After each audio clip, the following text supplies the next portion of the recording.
Selamat berjumpa kembali Bapak Ibu, Saudara-saudari umat beriman terkasih dalam Tuhan. Salam sehat berlimpah berkat. Hari Jumat tanggal 17 Januari 2025.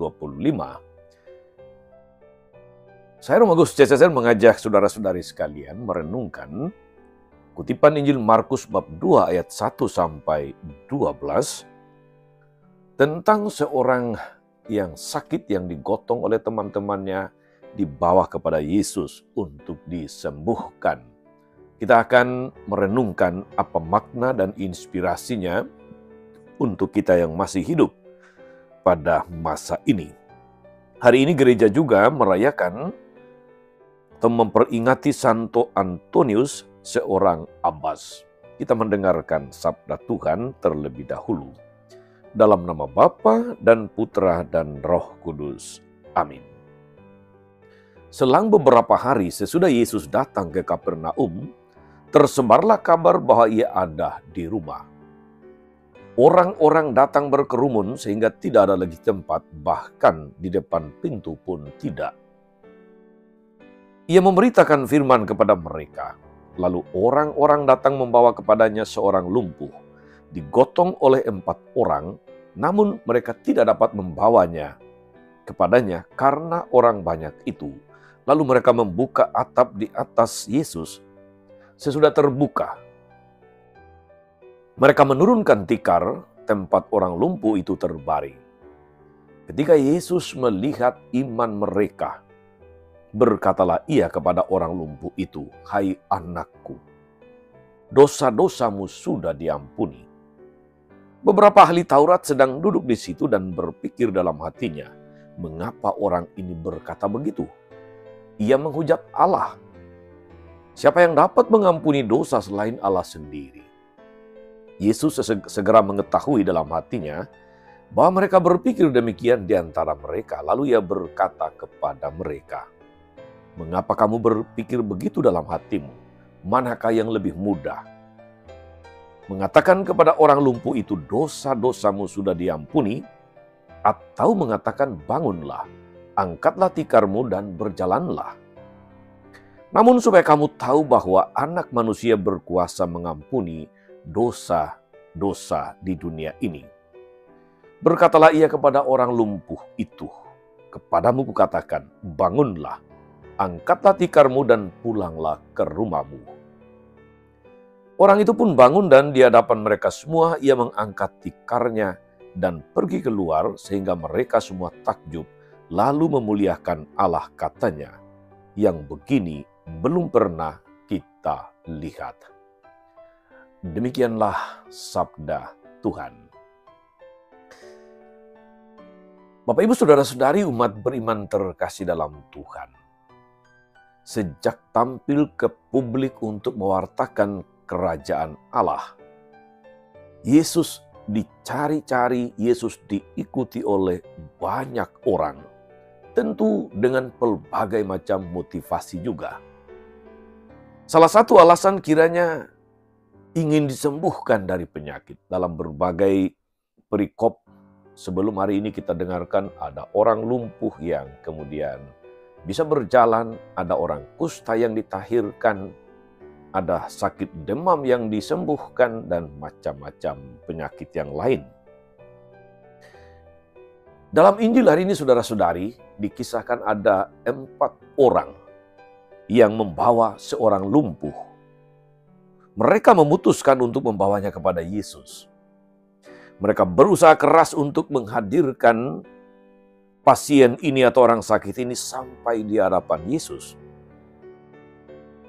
Karena begitu banyak orang, tentu mereka juga berharap saudara-saudari dengan sangat agar Yesus membuat mujizat. Agar orang lumpuh yang mereka usung itu bisa sembuh, bisa kembali berjalan. Ternyata Yesus berbicara dengan satu seruan ini, "Hai anakku, dosamu sudah diampuni." Saudara-saudara umat beriman terkasih, kenapa Yesus langsung menghubungkan antara lumpuh atau kelumpuhan dengan dosa? Orang-orang Yahudi pada zaman Yesus, saudara-saudari, menghubungkan penyakit dengan dosa. Dan orang lumpuh itu kiranya menyetujuinya. Kesadaran akan dosa telah membuat seseorang menjadi lumpuh. Pemikiran bahwa ia berdosa telah menimbulkan penyakit yang ia percaya merupakan konsekuensi yang tak terhindarkan dari dosa.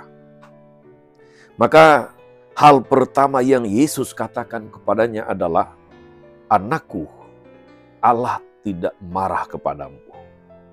Tidak apa-apa kalau kita menggunakan bahasa atau kalimat yang lain. Tetapi Yesus mengatakan langsung kepada intinya, "Hai anakku, dosamu sudah diampuni."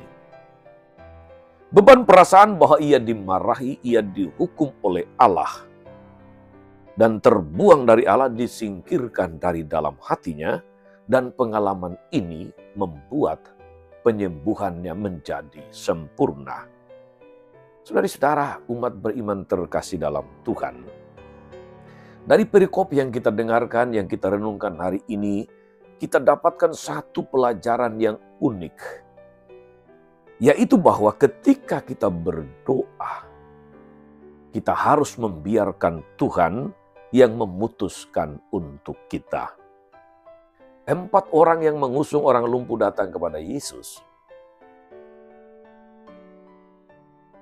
Bahkan membongkar atap rumah, dikatakan demikian, menurunkan si lumpuh di hadapan Yesus, seolah-olah mereka ingin mengatakan kepada Yesus, "Sekarang terserah engkau. Kami telah melakukan bagian kami, selebihnya itu bagianmu." Mungkin saudara-saudari, sebaiknya demikianlah ketika kita berdoa. Ketika kita berdoa, kita tidak memberikan instruksi kepada Tuhan tentang apa yang harus dilakukan oleh Tuhan. Ketika kita berdoa, kita menyerahkan segalanya kepada Tuhan. Kami sudah melaksanakan bagian kami, sisanya itu bagianmu. Saudari dan saudara umat beriman terkasih dalam Tuhan, kita melihat bahwa ternyata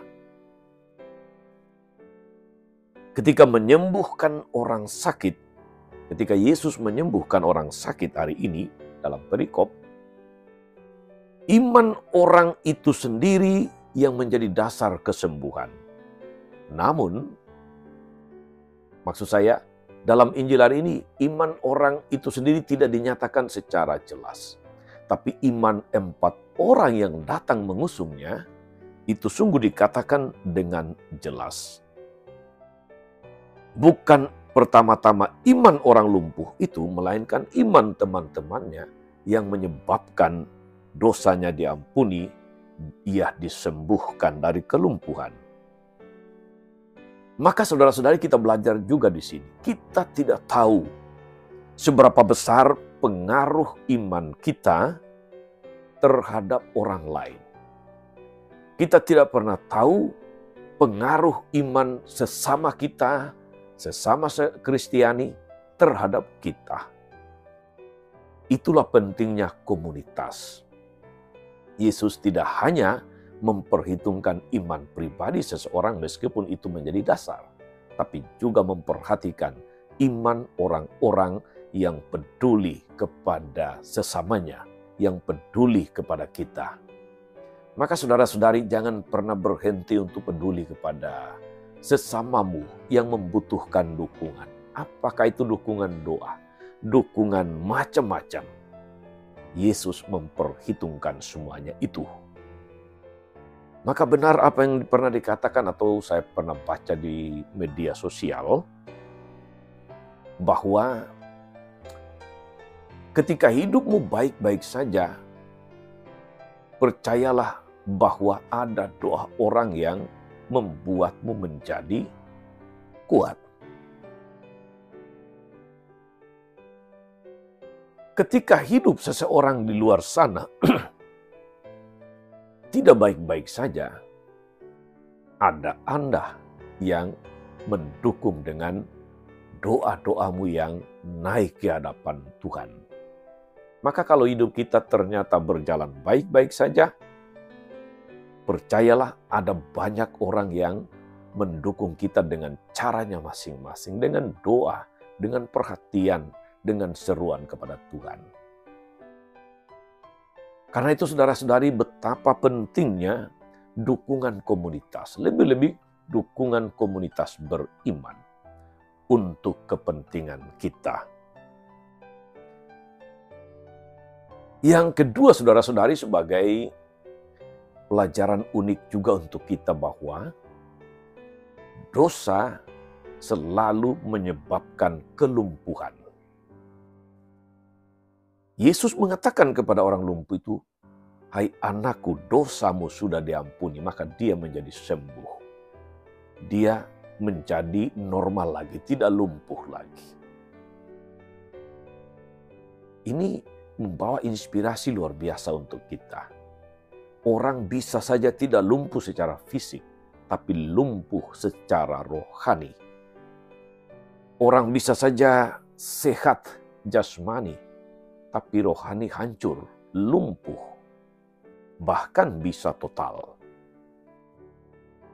Kita perlu waspada saudara-saudari supaya kita jangan sampai memiliki kelumpuhan rohani yang membawa kita kepada kebinasaan. Semoga firman Tuhan hari ini saudara-saudari menguatkan kita untuk katakanlah berjaga-jaga untuk terhindar dari kelumpuhan rohani. Dan yang kedua, agar kita senantiasa peduli untuk membawa orang kepada Yesus dengan macam-macam beban dan pergumulannya, sakit maupun penyakit. Tuhan Yesus memberkati. Amin. Tuhan Yesus Kristus, kami bersyukur karena Engkau datang ke tengah dunia untuk membebaskan kami dari berbagai macam penyakit dan kelemahan. Semoga oleh iman kami, iman sesama kami semakin diteguhkan, dikuatkan, dan disegarkan. Semoga kami juga memiliki semangat untuk membawa orang-orang datang kepadamu di dalam doa, di dalam macam-macam cara yang baik sebagai orang beriman untuk membebaskan mereka dari macam-macam beban pergumulan dan juga dari macam-macam kelumpuhan rohani. Terpujilah Engkau Tuhan sepanjang segala masa. Amin. Saudari-saudara sekalian, berkat Allah turun atas saudari-saudara, atas mereka yang kita doakan atau kita janjikan doa, mereka yang sakit dan menderita, segala rencana, karya, dan pelayanan hari ini, Bapa dan Putra, dan Roh Kudus. Amin. Tetap sehat, teruslah menjadi berkat. Jangan lupa like, subscribe, nyalakan lonceng notifikasinya. Salam 52, Tuhan memberkati.